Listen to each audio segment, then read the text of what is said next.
आज हम देखेंगे मानव दांतों के बारे में। तो मानव दांत का निर्माण किससे होता है? एक कठोर ऊतक से होता है। जो मानव दांतों के अध्ययन को हम ओडोंटोलॉजी कहते हैं, और दांतों को जो क्षति पहुंचाता है वो फ्लोरीन होता है।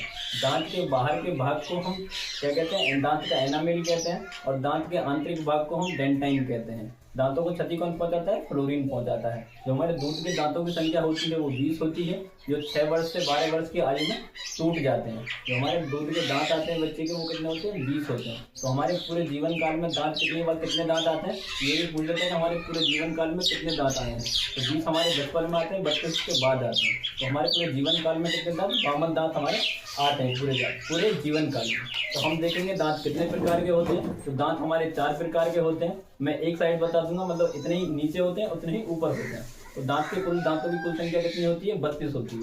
तो दांत 4 प्रकार के होते हैं। पहला इंसीजर, दूसरा कैनाइन, तीसरा प्रीमोलर और मोलर।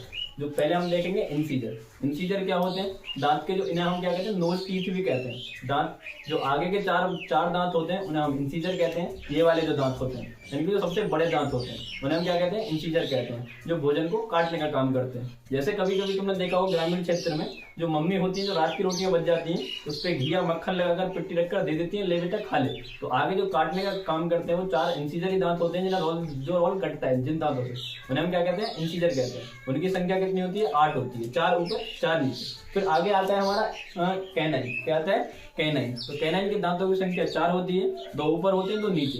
ये जानवरों में सबसे बड़े लंबे पाए जाते हैं। शेर में देखा हो जो एक कैसा होता है, इस तरह त्रिभुज आकार का जो दांत होता है, उसे हम कैनाइन कहते हैं। तो ये वाले दांत होते हैं जो हमारे चीरने फाड़ने का काम करते हैं। चीरने फाड़ने का जो काम करते हैं वो हमारे कैनाइन दांत होते हैं। उनकी संख्या हमारी 4 होती है, 2 ऊपर 2 नीचे। उसके बाद हमारा प्रीमोलर आता है। प्रीमोलर कितना? प्रीमोलर के दांतों की संख्या हमारी 8 होती है। कितनी होती है? 8 होती है। प्रीमोलर कौन से होते हैं? जो हमारे कैनाइन के बराबर में 2 दांत होते हैं, वो हमारे कौन से होते हैं? प्रीमोलर। तो 4 ऊपर 4 नीचे। तो प्रीमोलर कितने होते हैं? 8 होते हैं। प्रीमोलर बच्चों में नहीं पाया जाता। ये क्वेश्चन पूछा जाता है कि कौन से दांत बच्चों में नहीं पाए जाते, तो प्रीमोलर बच्चों में नहीं पाए जाते हैं। उसके बाद आता है हमारा मोलर। मोलर कितने दांत होते हैं? मोलर की संख्या हमारी 12 होती है। कितनी होती है? 12। 6 ऊपर 6 नीचे। इसे हम अकल दाढ़ भी कहते हैं, यानी कि विजडम टीथ भी हम इन्हें कहते हैं। क्या कहते हैं? Wisdom teeth. जो हमारे ये भी मोलर होते हैं, ये भी 3 प्रकार के होते हैं। फर्स्ट मोलर, सेकंड मोलर और थर्ड मोलर। तो क्वेश्चन ऐसे भी आ जाता है कि जो बच्चा होता है उसमें कौन सा मोलर नहीं पाया जाता, तो बच्चों में थर्ड मोलर नहीं पाए जाते हैं। तो एक जानवर देखा है तुमने, हाथी के 2 दांत बाहर निकले रहते हैं। कहते हैं ना, हाथी के दांत खाने के और दिखाने के अलग अलग होते हैं। तो जो हाथी के 2 दांत होते हैं वो फाइट करने के लिए होते हैं। वो कौन से दांत कहलाते हैं? बहुत से लोगों ने कैनाइन कहते हैं, वो कैनाइन नहीं होते, वो इंसीजर होते हैं। हाथी के उन 2 दांतों को हम टस्क कहते हैं। क्या कहते हैं? टस्क कहते हैं। तब तक इसको नोट कर लो, वो सारा मैंने लिख दिया है, तब तक आप देख लो।